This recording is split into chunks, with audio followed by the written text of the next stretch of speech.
Good morning students. आज हम लोग रिएक्टेंस मॉड्यूलेटर के बारे में बात करेंगे। Reactance modulator, this circuit acts the impedance of the circuit as a reactance, capacitive और inductive, that is connected in parallel with the resonant circuit of the oscillator.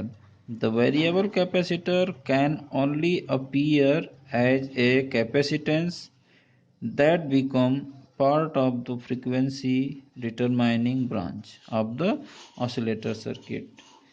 The other discrete devices can appear as a capacitor or as an inductor to the oscillator depending on the how to the circuit is arranged.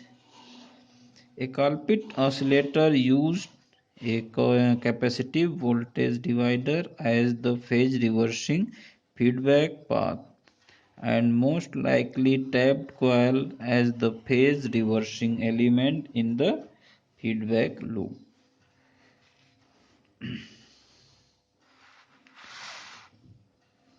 Slope FM detector.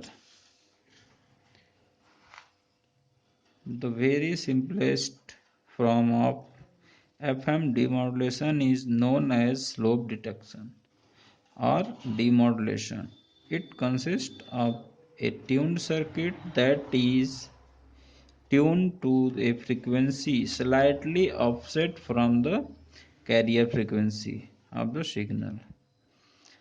As the frequency of the signal varies up and down in frequency according to its modulation, so the signal moves up and down the slope of the tuned circuit. In this case, the amplitude of the signal to vary in n line with the frequency variation.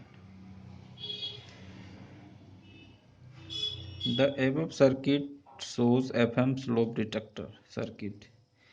In this circuit, input is frequency modulated signal. It applied to tuned transformer, which is offset from the center carrier frequency.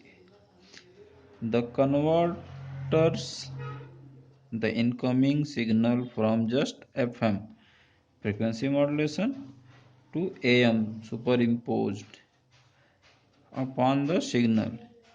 This signal is applied to a simple diode detector circuit.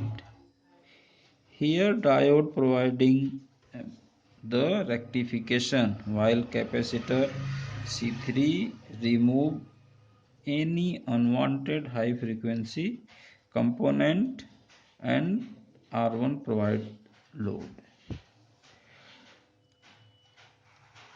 Reactance modulator, this circuit act as impedance of the circuit as reactance. Reactance modulator में ये circuit impedance जैसा व्यवहार करती है, चाहे वो capacitive reactance हो या इंडक्टिव रिएक्टेंस हो। ये कैपेसिटर और इंडक्टर ट्यून्ड सर्किट के पैरेलल में जोड़े रहते हैं और ये ट्यून्ड सर्किट ऑसिलेटर के पैरेलल में जोड़े रहते हैं। The variable capacitor can only appear as a capacitance. जो कैपेसिटर है वो केवल कैपेसिटेंस प्रोवाइड करता है या प्रस्तुत करता है। That become part of frequency determining branch, जो फ्रीक्वेंसी को मतलब डिटरमाइन करता है।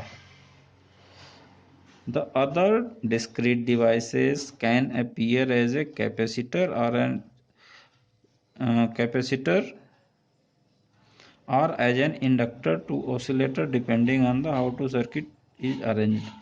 जो अदर डिस्क्रीट कंपोनेंट हैं वो इंडक्टर और कैपेसिटर दोनों प्रकार से अरेंज किए दोनों प्रकार से रिएक्टेंस प्रस्तुत करते हैं। ये डिपेंड करता है कि वो सर्किट किस हिसाब से असेंबल की गई है, अरेंज की गई है।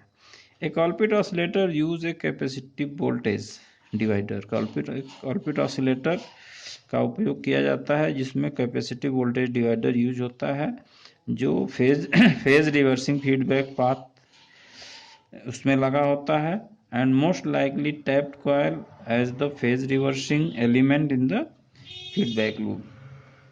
ये कुछ सर्किट दिखाया गया है जिसमें ये ट्यून सर्किट लगा हुआ है। ये मॉड्यूलेटिंग सिग्नल इनपुट दिया गया है जो पहले ट्रांजिस्टर Q1 को दिया गया है, फिर ये इसको एम्पलीफाई करके दूसरे ट्रांजिस्टर के को दिया गया है, फिर इसमें ये ट्यून सर्किट लगा हुआ है जिसमें L2 के थ्रू FM आउटपुट प्राप्त होता है।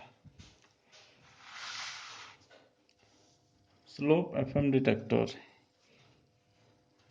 The very simplest from the FM demodulation is known as slope detection। तो स्लोप डिटेक्शन का दूसरा नाम ही डिमॉड्यूलेशन है।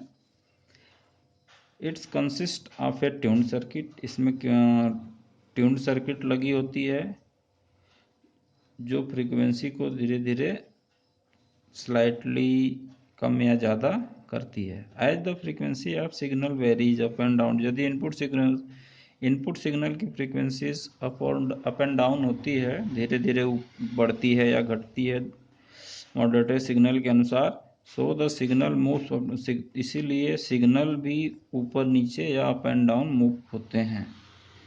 सर्किट दिखाया गया है यहाँ कैपेसिटिव ये C1 में मॉड्यूलेटिंग सिग्नल दिया गया है, फिर C2 से एम्पलीट्यूड मॉड्यूलेशन प्राप्त किया गया है और यहाँ C3 से ये कांस्टेंट सिग्नल प्राप्त किया गया है जो R1 को लोड के रूप में दिया गया है। In this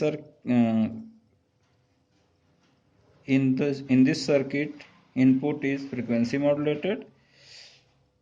It applied to tune transformer which वही जो फ्रीक्वेंसी मॉड्यूलेटेड सिग्नल इनपुट में दिया गया है और इसमें जो डायोड लगा है, डायोड इसको फिल्टर करने का काम करता है जिसमें रेक्टिफायर डायोड लगा हुआ है। ये रेक्टिफायर डायोड जब कोई फ्रीक्वेंसी किसी कारण अनवांटेड हाई फ्रीक्वेंसी इस पे आती है तो ये रिवर्स बायस में हो जाता है। रिवर्स बायस में हो जाता है तो ओपन सर्किट की तरह व्यवहार करता है। फिर जब प्रॉपर सिग्नल आता है तो ये फॉरवर्ड बायस में हो जाता है और इनपुट सिग्नल इस कैपेसिटर के थ्रू इस लोड को दिया जाता है। इसका वेवफॉर्म इस प्रकार होता है। आगे हम लोग रेशियो डिटेक्टर के बारे में बात करेंगे। Thank you.